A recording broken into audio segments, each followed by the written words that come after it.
ত্রয়োদশ জাতীয় সংসদ নির্বাচনের ভোট গ্রহণ শেষ হয়েছে বিকেল 4:30টায়। শেষ ভোট প্রদানের পরে আমরা দেখছি গণনার কার্যক্রম শুরু করেছে। আমি কিন্তু এই মুহূর্তে দাঁড়িয়ে রয়েছি রাজধানীর ধানমন্ডি বয়েজ স্কুলে। সেই স্কুলটি কিন্তু ঢাকা 10 আসনের 81 নম্বর ভোট কেন্দ্র। এই কেন্দ্রে কিন্তু যে ভোটারের সংখ্যা সেখানে কিন্তু 2526 জন ভোটার, এবং সেই ভোটাররা যারা ভোট দিয়েছেন এবং তারা দুটো ভোট দিয়েছেন। আপনারা জানেন যে জাতীয় সংসদের এইবারের নির্বাচনে সংসদ প্রতিনিধি নির্বাচনের পাশাপাশি গণভোট প্রশ্নেও কিন্তু হ্যাঁ না এই দুটো ক্ষেত্রে ভোট দিতে হয়েছে। সব মিলিয়ে এই যে ভোট গণনার কার্যক্রম শুরু হয়েছে, আমি এখানকার প্রিজাইডিং অফিসার হুমায়ুন কবির রিজভী ওনার সাথে কথা বলতে চাই।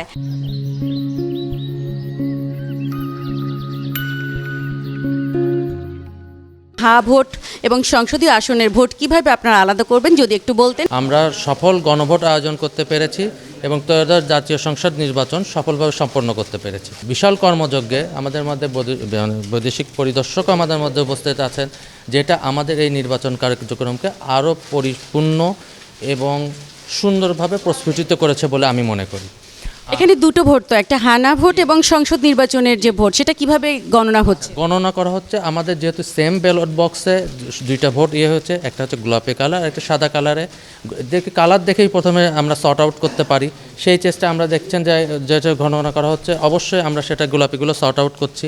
এবং এছাড়া এই 10 আসনে বা সিকোয়েন্সিয়ালি 10 জন প্রার্থী আছেন। হ্যাঁ, এই 10 জন প্রার্থীর জন্য আমরা 10 জন আমাদের যে কর্মকর্তা আছেন, নির্বাচনী কর্মকর্তা, তাদেরকে আমরা নিয়োজিত করেছি। তারা 10 জন 10টা ধরনের মার্কার প্রতীককে করছেন, এবং আরও 2 জন আছেন যারা হা এবং না ভোটকে সর্ট আউট করছেন। জাতীয় সংগঠনের নির্বাচনে আমরা যে একটা বলিষ্ঠ ভূমিকা রাখতে পারছি, হ্যাঁ, সেটা যাতে আরও স্বচ্ছভাবে হয় সেজন্য নির্ভুল সময়টাকে আমরা মুখ্য হিসাবে গণ্য করছি না। ধন্যবাদ আপনাকে। ত্রয়োদশ জাতীয় সংসদ নির্বাচনের ভোট গণনার কার্যক্রম আমরা সূচনা দেখলাম।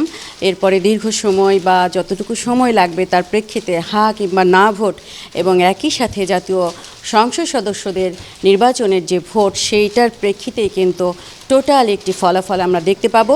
এর জন্য কিন্তু আমাদের পুরো জাতি দেশ অপেক্ষা করছে। আমরা জানি বহু প্রত্যাশিত সেই ভোটের ফলাফল জনমানুষের কাছে পৌঁছে যাবে, এবং এর মাধ্যমেই বাংলাদেশ, রাষ্ট্র বাংলাদেশের যে গণতান্ত্রিক ধারায় স্মুথভাবে চলা এবং রাষ্ট্র বাংলাদেশের গণতন্ত্রের পথে উত্তরণ এবং শান্তিপূর্ণ বাংলাদেশ, সেই দিকে এগিয়ে যাবে এই প্রত্যাশায়।